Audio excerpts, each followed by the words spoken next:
दिल को दिल से कैसे रखें संभाल कर, क्योंकि कैथल ज़िले की अगर हम बात करें तो कार्डियो का जो डॉक्टर थे वो कैथल ज़िले में नहीं थे, लेकिन जब सिग्नस अस्पताल की शुरुआत की गई तो तमाम डॉक्टर यहाँ पर अवेलेबल किए गए, जिसमें आज हम आपको दिल को दिल से कैसे संभाल कर रखें इसी बात पर चर्चा करेंगे। डॉक्टर भवानी शंकर इस समय हमारे साथ मौजूद हैं। सब स्वागत है कैथल टीवी में। नमस्कार, मैं डॉक्टर भवानी सिग्नस हॉस्पिटल में एज अ कंसल्टेंट कार्डियोलॉजिस्ट काम कर रहा हूँ। डॉक्टर साहब, सबसे पहला सवाल ये, क्योंकि जो हार्ट के जो पेशेंट है वो बहुत रेयर जो है पहले के ज़माने में देखे जाते थे, लेकिन अब जो हार्ट के पेशेंट हैं वो काफ़ी जो है वो देखे जा रहे हैं। इसका कारण क्या मानते हैं? किस तरह की समस्याएं जो है वो लोगों के सामने अभी फ़िलहाल देखी जा रही है और क्यों ऐसी समस्याएं फ़िलहाल देखी जा रही हैं? हार्ट डिज़ीज़ कभी रेयर नहीं रहा है ना। हार्ट डिज़ीज़ ये काफ़ी सालों से है, लेकिन जो हार्ट अटैक की हम बात करते हैं, जो सबसे कॉमन है इस रीजन में,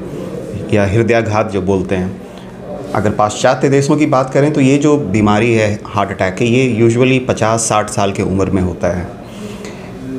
भारत के संदर्भ में ये इम्पॉर्टेंट इसलिए है क्योंकि भारतीयों में पाया गया है कि ये 10 साल पहले होता है, डिकेड अर्लियर होता है, और ख़ासकर यंगर जनरेशन्स में ये बहुत ज़्यादा हो रहा है। यंगर जनरेशन्स का मतलब है कि जो 30 साल के उम्र के हैं, 40 साल की उम्र, उनमें ये हार्ट अटैक की संख्या बढ़ती जा रही है।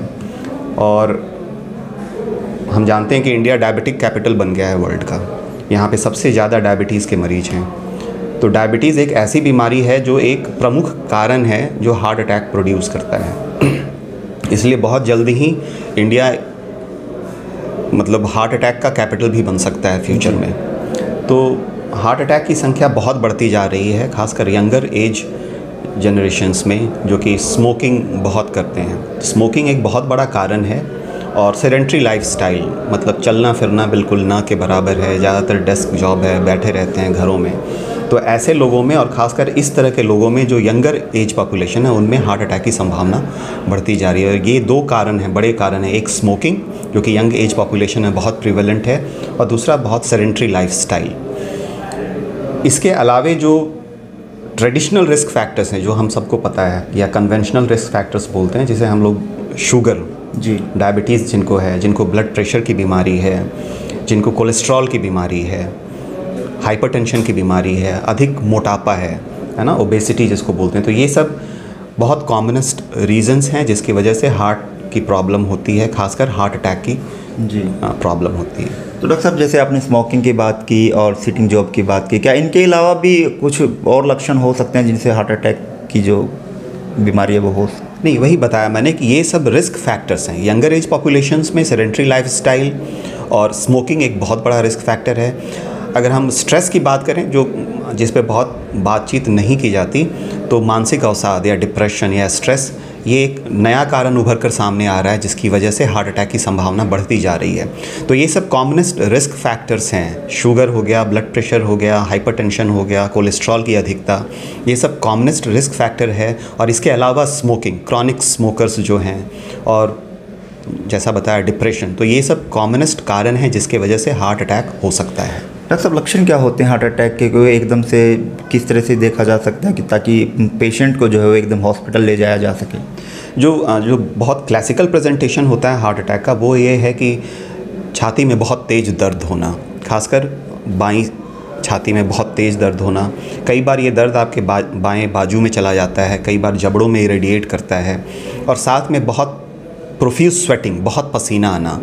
ये बहुत क्लासिकल डिस्क्रिप्शन है। अगर ऐसा किसी को हो रहा है तो वो हार्ट अटैक का लक्षण है ना। उसको तुरंत हॉस्पिटल इमरजेंसी में पहुंचना चाहिए। कई बार कुछ लोगों में ये सिम्टम्स नहीं होते, ये बहुत क्लासिकल डिस्क्रिप्शन। अगर ऐसा है तो ये ज़्यादातर है कि ये हार्ट अटैक ही है।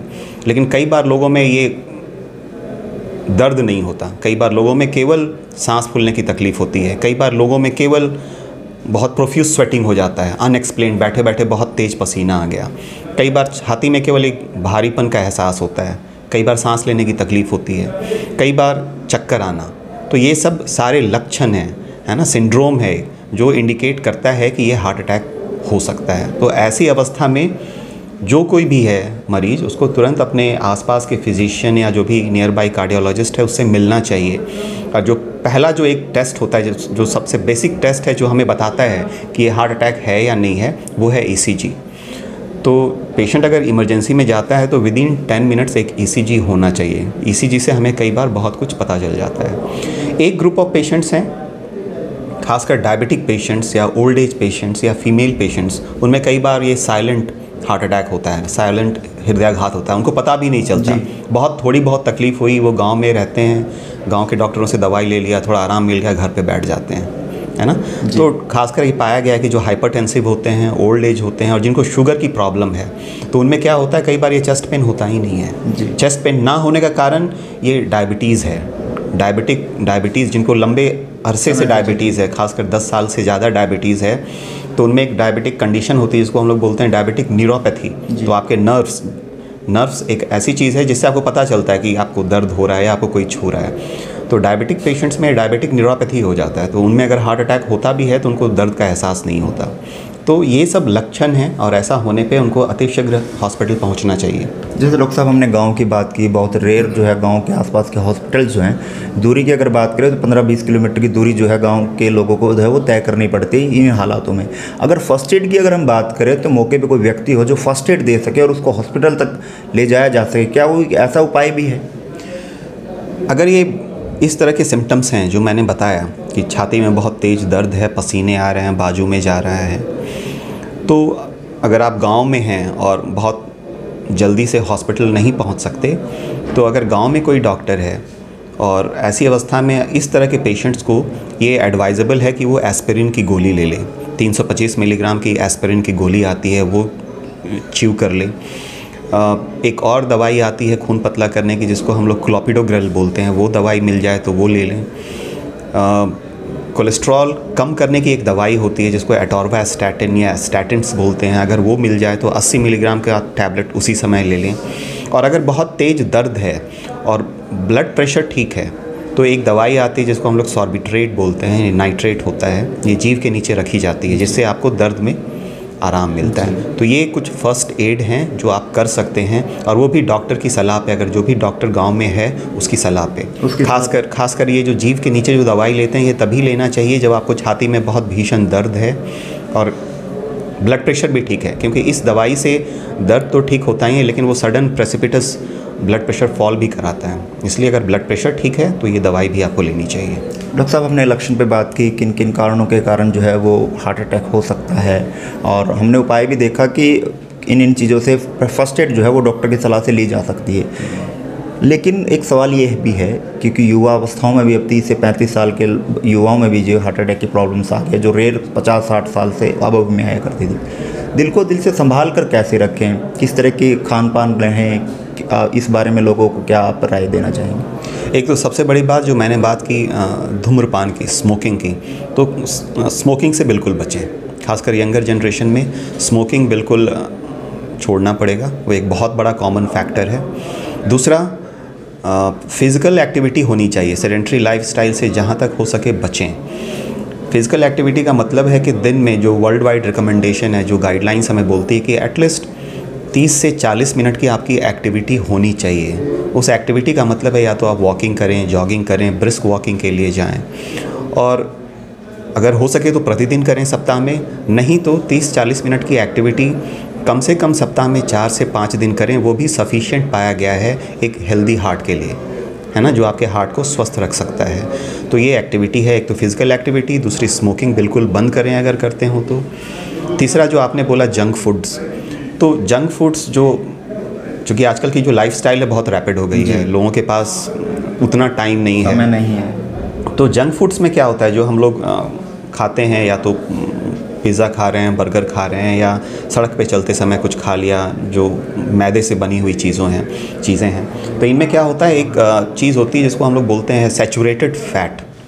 तो सैचुरेटेड फ़ैट की मात्रा बहुत अधिक होती है इनमें, जो अगेन आपके कोलेस्ट्रॉल को बढ़ा देता है और हार्ट अटैक के रिस्क को बढ़ा देता है। तो जंक फूड से बचें, कोशिश करें ज़्यादा से ज़्यादा अपने खाने में ग्रीन लीफी वेजिटेबल्स का यूज़ करें, जितना फ्रूट्स का सेवन बढ़ा सकते हैं वो करें, चिकनी चुपड़ी चीज़ों से बचें। चपाती खाते हैं तो उसको चुपड़ कर खाना ज़रूरी नहीं है, आप सूखी चपाती भी खा सकते हैं और एक्टिविटी करें, तो ये ज़रूरी है। डॉक्टर साहब वहीं हॉस्पिटल की अगर बात करें सिग्नस हॉस्पिटल में, तो हार्ट अटैक के मरीज़ों के लिए किस तरह की फैसिलिटीज़ जो है यहाँ पर अभी दी जा रही है? देखिए, अगर हार्ट अटैक की ट्रीटमेंट की हम बात करें तो एक तो जो मैंने बताया कि फ़र्स्ट एड में आप ये कर सकते हैं अगर आप गाँव पे हैं और तुरंत अगर हॉस्पिटल नहीं पहुँच सकते। अगर हम एक प्रॉपर ट्रीटमेंट की बात करें कि किसी को हार्ट अटैक हो रहा है तो क्या करना चाहिए, अगर आपको इस तरह के सिम्टम्स हैं तो अति शीघ्र आप हॉस्पिटल पहुँचें। हॉस्पिटल में अगर कार्डियोलॉजिस्ट है तो वो आपकी ईसीजी लेगा, अगर ईसीजी में उसे लगता है कि हार्ट अटैक है तो कुछ मेडिसिन आपको देगा। और अगर उस शहर में एंजियोग्राफी और एंजियोप्लास्टी की सुविधा है तो हार्ट अटैक का जो फर्स्ट मोड ऑफ ट्रीटमेंट है, जो गाइडलाइन है या क्लास 1 रिकमेंडेशन हम लोग बोलते हैं, वो ये है कि ऐसे पेशेंट को तुरंत एंजियोग्राफी करना चाहिए और जो खून की नली बंद है उसे तुरंत खोल देना चाहिए, स्टेंटिंग, या जिसको हम लोग आम भाषा में बोलते हैं छल्ले डालना। तो स्टेंटिंग के द्वारा तुरंत उस खून की नली को खोल देना चाहिए।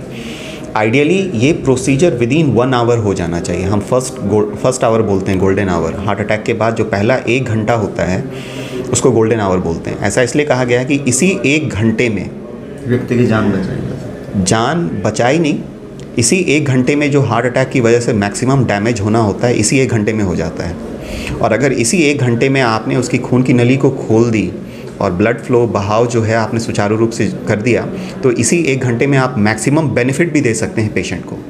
इस 1 घंटे के बाद जितना देर होता जाता है, आप मरीज़ का ट्रीटमेंट करेंगे भी और एंजियोप्लास्टी कर भी दिया, आपने स्टेंटिंग कर भी दिया, आप उतना बेनिफिट पेशेंट को नहीं दे पाएंगे जितना बेनिफिट आप पहले 1 घंटे में अगर ट्रीटमेंट हो गया तो दे सकते हैं। इसीलिए फर्स्ट आवर को गोल्डन आवर कहा जाता है। डॉक्टर साहब, अगर हार्ट अटैक के जो पेशेंट्स हैं वो इलाज के लिए पहुंचते हैं तो बड़ा भारी भरकम खर्च जो है वो देखा गया है और होता भी है, क्योंकि जो दिल है वो हमारे शरीर का सबसे बड़ा अंग है और अहम भूमिका हमारे शरीर को चलाने में जो है वो निभाता भी है।